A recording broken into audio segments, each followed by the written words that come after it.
Meu tataravô aqui chegou antes da abolição. Nesse espaço se assentou. Começou a evolução. Aqui ele plantou, aqui ele colheu, aqui ele resistiu, aqui ele morreu. Meu bisavô também morreu, mas meu avô herdou o dom. É cantor, compositor e compôs essa canção. E me deu para cantar, eu sou a 6ª geração. Sou quilombo, quilombola, sou recongo, sou zumbi, sou o as da resistência, não quero sair daqui. Sou a raça brasileira que sofre humilhação, sou a história verdadeira que construiu essa nação. Hoje eu só sou conhecido como Luiz Sacopã. Eu sou nascido aqui no Quilombo Sacopã, mas eu sou nascido aqui no terreiro. Naquele tempo de parteira, aquelas coisas todas. Quem chegou aqui anteriormente foram meus avós, no século XIX, meado do século XIX. Meus avós vieram para Macaé. De Macaé surgiu uma caravana de escravos que vieram justamente capitaneado por uma pessoa que agora chamado Floriano, se não me falha a memória, justamente em direção a essa favela da Catacumba, onde era a moradia desses indígenas, que era ali que se concentravam justamente aquele pessoal que vinham de fora. E morreram, mas antes deles morrerem, meus pais vieram, eles são oriundos de Friburgo. Eles são de Friburgo, um lugar em Friburgo chamado Amparos. Tinha uma fazenda lá de Amparo, lá onde que eles eram explorados lá. E meus avós foram escravos justamente naquelas bandas. Meu pai, ele foi empregado da dona dessa gleba aqui toda, que pegava daqui do Maitá até o Corte Cantagalo. Ele foi empregado doméstico dela e fazia a demarcação dessa área toda, né? Ela falou para meu pai, olha, Manuel, você não precisa se preocupar, porque casa para os teus filhos, você tem. Mas minha mãe era analfabeta, meu pai era semi-analfabeto. Então meu pai não exigiu nada dela por escrito, né? Na cabeça dele aquilo, e ele sempre falava para nós, olha, meu filho, eu vou morrer, vocês conservam a nossa terra, mas título mesmo ali na mão, papel ali na mão, nós não tínhamos nenhum. As coisas aqui foram tomando assim vulto e tomando forma na década de 60 e 70, quando houve aquela política de remoção do povo pobre, né? Como a maioria do pobre é negro, então aquelas remoções de favela. Essas remoções começaram na década de 60, foram até 70 por aí. Então aqui era um local que você chegava aqui com muita dificuldade, passando pelas picadas, muito mato, era tudo terreno baldio. E a partir do momento que houve essa política de remoção, que as autoridades dominantes chamavam de um processo de higienização. Por incrível que pareça, o processo era esse. E eles teriam de tirar o pessoal na área de risco, né? Que a maioria das favelas estava em área de risco. Só que, a bem da verdade, não era uma área de risco, era uma área de rico. Ele tirava o S fora e ficava área de rico, porque a favela saía, vinha o bate-estaca e plantava ali vários prédios. Né? Essa era realmente a política. E nós entramos nessa luta do uso capião, e nesse uso capião nós ganhamos em primeira instância, e que eles estavam, né, dormindo, nós ganhamos. Em segunda instância, foi montado um esquema dentro do judiciário contra nós, porque dentro do nosso território, aqui, dentro do nosso território, mora até hoje um desembargador que foi presidente do Tribunal de Justiça do Rio. Então há um arqui-inimigo que nos queria, de qualquer maneira, nos nos derrotar de qualquer forma. Aí eles armaram um vespeiro lá dentro em segunda instância e nos ganharam de 3-0 em segunda instância nesse processo de uso capião. Como eu andava muito no mato, a minha brincadeira de infância era dentro do mato, né? Então eu andava de shorts, sem camisa, descalço. Minha ferramenta, digamos assim, minha proteção era uma tiradeira. E aqui eu passei várias experiências de andar no mato, ficar o dia todo no mato, com lagarto, com cobra, e tinha muita gambá, enfim, vários pássaros.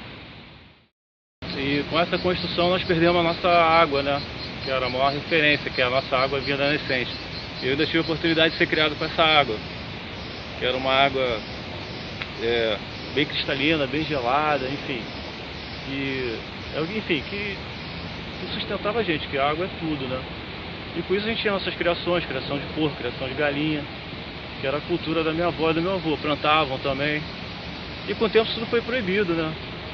Cada hora era uma coisa, a mosca ia lá no prédio da madame, e o galo cantava, incomodava, entendeu?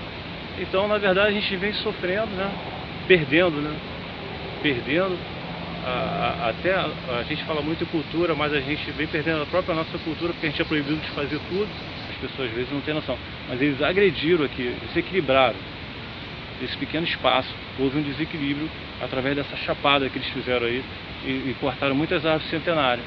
Ela impede a relação pedra-terra, pedra-água-terra. A água não vem aqui, entendeu? Isso, no caso, teria que ser um especialista para, assim, colocar a coisa, de repente, do lado científico. Mas eu, como nativo, como nasci aqui, a gente tem esse conhecimento, entendeu? Porque a gente percebe por que não está nascendo mais limão galego, por que os pés de goiaba morreram todos, pé de tangerina. Devido a esse desequilíbrio, isso foi uma agressão. Tia Neném foi uma guerreira. Eu me emociono muito quando falo em relação a ela, porque ela era uma pessoa que não tinha assim uma